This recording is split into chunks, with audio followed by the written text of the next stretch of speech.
BComನ ಮೊದಲ ಸೆಮಿಸ್ಟರ್ನ ಪ್ರೀತಿಯ ವಿದ್ಯಾರ್ಥಿಗಳಿಗೆ ನಿಮ್ಮ ನೆಚ್ಚಿನ ಚಾನಲ್ ಆಗಿರುವ BGS ಸ್ಪರ್ಧಾ ಅಕಾಡೆಮಿಗೆ ಸ್ವಾಗತ ಸುಸ್ವಾಗತ. ಆತ್ಮೀಯ ವಿದ್ಯಾರ್ಥಿಗಳೇ, ನಿಮ್ಮ ಕೊನೆಯ ಸೆಮಿಸ್ಟರ್ ಪರೀಕ್ಷೆಯಲ್ಲಿ 5 ಅಂಕಕ್ಕೆ ಟಿಪ್ಪಣಿ ಮಾದರಿಯ ಪ್ರಶ್ನೆಗಳನ್ನು ಕವಿ ಪರಿಚಯದ ಮೇಲೆ ಕೇಳ್ತಾನೆ.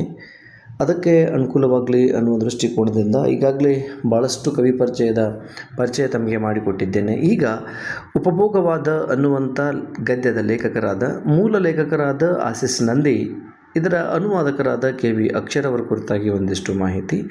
ಈಗ ಆಶೀಸ್ ನಂದಿಯವರ ಕುರಿತಾಗಿ ಇಲ್ಲಿ ಮಾಹಿತಿ ಇದೆ ನೋಡಿ. ಇವರೇ ಆಶೀಸ್ ನಂದಿ, ಅವರ ಭಾವಚಿತ್ರವನ್ನು ಕೂಡ ನಿಮಗೆ ಇಲ್ಲಿ ಕೊಡ್ತಾ ಇದ್ದೇನೆ. ಇವರೇ ಆಶೀಸ್ ನಂದಿ, ಕವಿ ಆಶೀಸ್ ನಂದಿಯವರು. ಇವರ ಜನ್ಮಸ್ಥಳ ಬಿಹಾರ ರಾಜ್ಯದ ಭಾಗಲ್ಪುರ ಅನ್ನೋದು ಇವರ ಜನ್ಮಸ್ಥಳವಾಗಿದೆ. ಜನನವಾದದ್ದು 13/5/1937ರಲ್ಲಿ ಇವರ ಜನನ ಆಗ್ತದೆ. ಬಂಗಾಳಿಯ ಕ್ರಿಶ್ಚಿಯನ್ ಕುಟುಂಬದಲ್ಲಿ ಜನಿಸಿದರು. ಇವರಿಗೆ 3 ಜನ ಮಕ್ಕಳು. ಹುಟ್ಟಿದ ನಂತರ ತಮ್ಮ ಕುಟುಂಬವನ್ನು ಕಲ್ಕತ್ತಾಗೆ ಸ್ಥಳಾಂತರಿಸಿದರು. ಆಶೀಸ್ ನಂದಿಯವರ ತಾಯಿ ಲಾ ಮಾರ್ಟಿನಿಯರ್ಸ್ ಶಾಲೆಯಲ್ಲಿ ಶಿಕ್ಷಕಿಯಾಗಿ ಸೇರಿಕೊಂಡರು. ನಂತರ ನಾಗಪುರದ ಅಲ್ಮಾ ಮೇಟರ್ ವಿಶ್ವವಿದ್ಯಾಲಯದಿಂದ MA ಪದವಿಯನ್ನು ಪಡೆದುಕೊಂಡರು. ಇವರು ಬಹಳ ಮುಖ್ಯವಾದ ಮಾಹಿತಿ ಇದು. Rule of valued object in personality, a clinic psychological study of money ಎಂಬ ವಿಷಯದ ಕುರಿತು. ಇದರ ಮೇಲೆ ಕ್ವಶನ್ ಕೇಳ್ಬೋದು, ವಿದ್ಯಾರ್ಥಿಗಳು ಇದನ್ನು ನೋಟ್ ಮಾಡಿಟ್ಕೊಳ್ಳಿ.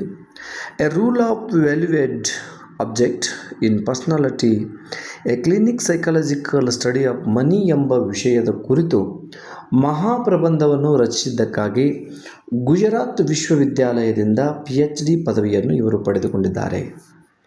ನಂತರ ದೆಹಲಿಯ ಅಭಿವೃದ್ಧಿಶೀಲ ಸಮಾಜಗಳ ಅಧ್ಯಯನ ಕೇಂದ್ರದಲ್ಲಿ ಯುವ ಅಧ್ಯಾಪಕರಾಗಿ ಸೇರಿಕೊಂಡ ಆಶೀಸ್ ನಂದಿಯವರು ನಂತರ ನಿರ್ದೇಶಕ ವೃತ್ತಿಯನ್ನು ಅಲ್ಲಿ ಪಡ್ಕೋತಾರೆ. ರಾಜಕೀಯ ಮನಃಶಾಸ್ತ್ರ, ಸಾಮಾಜಿಕ ಸಿದ್ಧಾಂತ ಹಾಗೂ ಶ್ರೇಷ್ಠ ವಿಮರ್ಶಕರು. ಯುರೋಪಿಯನ್ ವಸಾಹತುಶಾಹಿ, ಅಭಿವೃದ್ಧಿ, ಆಧುನಿಕತೆ, ಜಾತ್ಯತೀತತೆ, ವಿಜ್ಞಾನ ತಂತ್ರಜ್ಞಾನ, ಪರಮಾಣು ಕುರಿತಾದ ಸೈದ್ಧಾಂತಿಕ ವಿಮರ್ಶೆಗಳ ಗ್ರಂಥಗಳನ್ನು ಪ್ರಕಟಿಸಿದ್ದಾರೆ. ಇವರಿಗೆ 2007ರಲ್ಲಿ ಜಪಾನಿನ ಫುಕುಓಕಾ ಏಷಿಯನ್ ಕಲ್ಚರ್ ಗ್ರ್ಯಾಂಡ್ ಪ್ರಶಸ್ತಿ ಸಿಗ್ತದೆ. ಇದು ಇಂಪಾರ್ಟೆಂಟು. 2019ರಲ್ಲಿ ಜರ್ಮನಿಯ ಕೊಹಲರ್ ಫೌಂಡೇಶನ್ನಿಂದ ಹ್ಯಾನ್ಸ್ ಕಿಲಿಯನ್ ಪ್ರಶಸ್ತಿ ಸೇರಿದಂತೆ ಹಲವಾರು ಪ್ರಶಸ್ತಿಗಳು ಇವರಿಗೆ ದೊರೆತಿವೆ.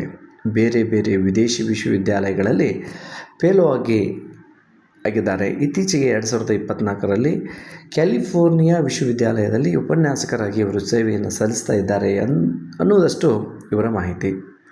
ಇನ್ನು ಅನುವಾದಕರ ಪರಿಚಯ. ಇವರ ಕೃತಿಯನ್ನು ಕನ್ನಡಕ್ಕೆ ಅನುವಾದ ಮಾಡಿದವರು KV ಅಕ್ಷರ್ ಅವರು. ಅವರ ಭಾವಚಿತ್ರವನ್ನು ಕೂಡ ಇಲ್ಲಿ ತೋರಿಸ್ತಾ ಇದ್ದೇನೆ. ಇವರೇ KV ಅಕ್ಷರ್ ಅವರು. KV ಅಕ್ಷರ್ ಮತ್ತು ಆಶೀಸ್ ನಂದಿಯವರ ಕುರಿತಾಗಿ ಕೊನೆಗೆ ಒಂದು 10 ಪ್ರಶ್ನೆಗಳನ್ನು ನಾನಿಲ್ಲಿ ಚರ್ಚೆ ಮಾಡಿದ್ದೇನೆ. ಆ ಪ್ರಶ್ನೆಗಳು ನಿಮಗೆ ನಿಮ್ಮ ಪರೀಕ್ಷೆಯಲ್ಲಿ ಬರಬಹುದು. KV ಅಕ್ಷರ್ ಅವರ ಕುರಿತಾಗಿ ಒಂದಿಷ್ಟು ವಿಚಾರ ತಿಳಿಯೋಣ. KV ಅಕ್ಷರ್ ಜನ್ಮಸ್ಥಳ ಶಿವಮೊಗ್ಗ ಜಿಲ್ಲೆಯ ಸಾಗರ ತಾಲೂಕಿನ ಹೆಗ್ಗೋಡಿಯಲ್ಲಿ ಇವರು ಜನಿಸ್ತಾರೆ. ಜನನವಾದದ್ದು 24/4/1960ರಲ್ಲಿ. ಇವರ ತಂದೆ KV ಸುಬ್ಬಣ್ಣ, ಅವರು ಕೂಡ ಕವಿಗಳಾಗಿದ್ದಾರೆ, ಸಾಹಿತಿಗಳಾಗಿದ್ದಾರೆ. ತಾಯಿ ಶೈಲಜಾ, KV ಅಕ್ಷರ್ ಅವರ ತಾಯಿ ಶೈಲಜಾ. ಇವರು ಪ್ರಾರಂಭಿಸಿದ ಸಂಸ್ಥೆ ನೀನಾಜಮ್ ಅಂತಕ್ಕಂಥದ್ದು. ನೀನಾಜಮ್ ಎಂಬ ನಾಟ್ಯ ಸಂಘವನ್ನು ಇವರು ಸ್ಥಾಪಿಸ್ತಾರೆ. ಇವರು ಪ್ರಾರಂಭಿಸಿದ ನಾಟಕ ಸಂಸ್ಥೆ ನೀನಾಜಮ್, ನೀಲಕಂಠೇಶ್ವರ ನಾಟ್ಯ ಸಂಘ ಅಂತದನ್ನು ಕರೀತಾರೆ. ಹೆಗ್ಗೋಡಿನಲ್ಲಿರ್ತಕ್ಕಂಥ ನೀನಾಜಮ್ ಅನ್ನುವಂಥದ್ದು. ಆಮೇಲೆ ನಾಟಕಕಾರರು, ಪ್ರಬಂಧಕಾರರು, ನಿರ್ದೇಶಕರು, ಬರಹಗಾರರು, ಅನುವಾದಕರು, ಸಂಸ್ಕೃತಿಯ ಚಿಂತಕರು, ರಂಗಭೂಮಿಯ ಕಲಾವಿದರು ಆಗಿರುವ ಇವರು ತಮ್ಮ ಶಿಕ್ಷಣವನ್ನು ಸಾಗರ ತಾಲೂಕಿನಲ್ಲಿ ಪೂರೈಸಿ ನಂತರ ರಾಷ್ಟ್ರೀಯ ನಾಟಕ ಶಾಲೆಯನ್ನು ಸೇರ್ತಾರೆ.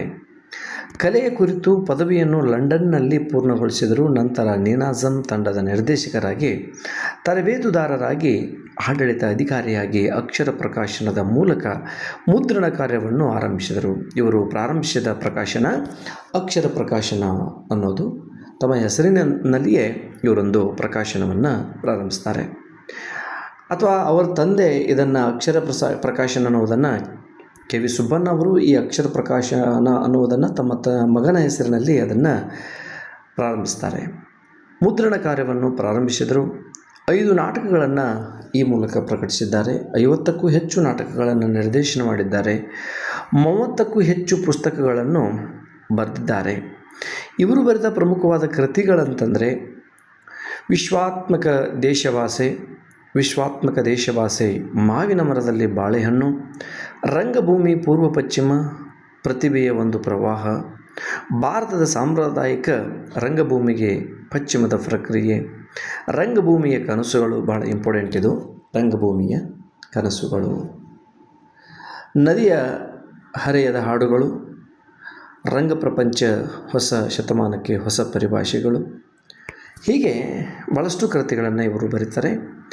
ಇವರ ಈ ಸೇವೆಗಾಗಿ ದೊರೆತಿರುವ ಪ್ರಮುಖ ಪ್ರಶಸ್ತಿಗಳನ್ನು ನೋಡೋಣ. ರಂಗಭೂಮಿಯ ಸೇವೆಗಾಗಿ ಅಥವಾ ಕೃತಿಗಳಿಗಾಗಿ ರಂಗಪ್ರಪಂಚ ಪುಸ್ತಕ ಹಾಗೂ ಸಹ್ಯಾದ್ರಿ ಕಾಂಡ ನಾಟಕಕ್ಕೆ ಕರ್ನಾಟಕ ಸಾಹಿತ್ಯ ಅಕಾಡೆಮಿ ಪುರಸ್ಕಾರ ಇವರಿಗೆ ದೊರೆತದೆ. ಹಾಗೂ ಸಂಗೀತ ಅಕಾಡೆಮಿ ಪ್ರಶಸ್ತಿ ದೊರೆತದೆ. ಹಾಗೂ ರಂಗಮನೆ ಪ್ರಶಸ್ತಿ ಸೇರಿದಂತೆ ಹಲವು ಸಂಘ ಸಂಸ್ಥೆಗಳು ಇವರಿಗೆ ಹಲವಾರು ಪ್ರಶಸ್ತಿಗಳನ್ನು ನೀಡಿ ಗೌರವಿಸಿದೆ.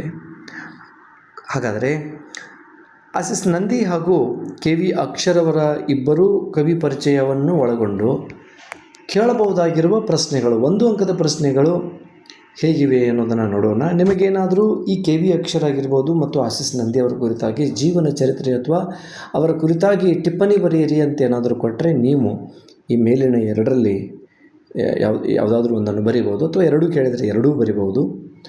ಇನ್ನು ಇದರಲ್ಲಿ ಬರುವ 1 ಅಂಕದ ಪ್ರಶ್ನೆಗಳಲ್ಲಿ ಅವರ ಪ್ರಶ್ನೆಗಳು 1 ಅಂಕದ ಪ್ರಶ್ನೆಗಳು ಅವರ ಕುರಿತಾಗಿ ಹೇಗೆ ಬರ್ತವೆ ಅಂತಂದರೆ ನೋಡಿ, ಆಸಿಸ್ ನಂದಿಯವರ ಜನ್ಮಸ್ಥಳ ಯಾವುದು ಅಂತ ಕೇಳ್ಬೋದು.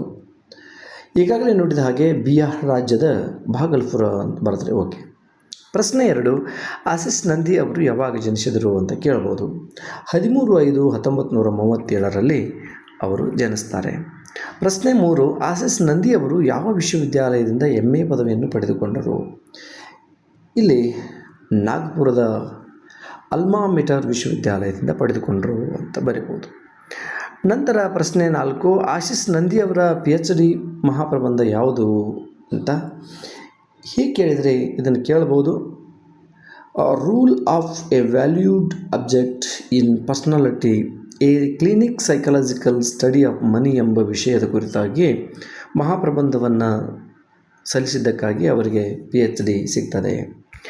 ಪ್ರಶ್ನೆ ಸಂಖ್ಯೆ 5 ಹೀಗಿದೆ, ಆಸಿಸ್ ನಂದಿ ಅವರು ಯಾವ ವಿಶ್ವವಿದ್ಯಾಲಯದಿಂದ PhDಯನ್ನು ಪಡೆದರು ಅಂತಲೂ ಕೂಡ ಕೇಳಬಹುದು. ಗುಜರಾತ್ ವಿಶ್ವವಿದ್ಯಾಲಯದಿಂದ ಅಂತ ಉತ್ತರ ಬರೀಬೇಕಾಗ್ತದೆ. ಇನ್ನು ಉಳಿದ ಪ್ರಶ್ನೆಗಳು ಕೆ ವಿ ಅಕ್ಷರ್ ಅವರ ಕುರಿತಾಗಿರ್ತವೆ. ಕೆ ವಿ ಅಕ್ಷರ್ ಅವರು ಎಲ್ಲಿ ಜನಿಸಿದರು? ಈಗಾಗಲೇ ನೋಡಿದ ಹಾಗೆ ಶಿವಮೊಗ್ಗ ಜಿಲ್ಲೆಯ ಸಾಗರ ತಾಲೂಕಿನ ಹೆಗ್ಗೋಡಿಯಲ್ಲಿ ಅವರು ಜನಿಸ್ತಾರೆ. ಕೆ ವಿ ಅಕ್ಷರ್ ಅವರು ಯಾವಾಗ ಜನಿಸಿದರು ಅಂತ ಕೇಳ್ಬೋದು. 24/4/1960 ಅಂತ ಬರಬೇಕು. ಕೆ ವಿ ಅಕ್ಷರ್ ಅವರ ತಂದೆ ತಾಯಿ ಹೆಸರೇನು? ತಂದೆ ಕೆ ವಿ ಸುಬ್ಬಣ್ಣ, ತಾಯಿ ಶೈಲಜಾ ಅನ್ನೋದು ಇವರ ತಂದೆ ತಾಯಿಗಳ ಹೆಸರಾಗಿದೆ. ಪ್ರಶ್ನೆ 9, ಕೆ ವಿ ಅಕ್ಷರ್ ಅವರು ಸ್ಥಾಪಿಸಿದ ನಾಟಕ ಸಂಸ್ಥೆ ಯಾವುದು? ಉತ್ತರ ನೀನಾಜಂ ಎಂಬ ಅಥವಾ ನೀಲಕಂಠೇಶ್ವರ ನಾಟ್ಯ ಸಂಘ ಅಂತಲೂ ಕೂಡ ಬರಿಬೋದು. ನೀನಾಜಂ ಎಂಬ ನಾಟ್ಯ ಸಂಸ್ಥೆಯನ್ನು ಸ್ಥಾಪಿಸಿದರು ಅಂತ ಬರಿಬೋದು. ಅದಾದಮೇಲೆ ಪ್ರಶ್ನೆ ಸಂಖ್ಯೆ 10, ರಂಗಭೂಮಿಯ ಕನಸುಗಳು ಇದು ಯಾರ ಕೃತಿಯಾಗಿದೆ? ಹೀಗೂ ಕೂಡ ಕೇಳ್ಬೋದು. ಇದು ಕೆ ವಿ ಅಕ್ಷರ್ ಅವರ ಕೃತಿಯಾಗಿದೆ ಅಂತಲೂ ಕೂಡ ಬರಿಬೋದು. ಇಷ್ಟು ನಿಮ್ಮ 5 ಅಂಕಕ್ಕೆ ಹಾಗೂ 1 ಅಂಕಕ್ಕೆ ಕೇಳಬಹುದಾಗಿರುವ ಪ್ರಶ್ನೆಗಳ ಕುರಿತಾಗಿ ಚರ್ಚೆ ಮಾಡಿದ್ದೇನೆ.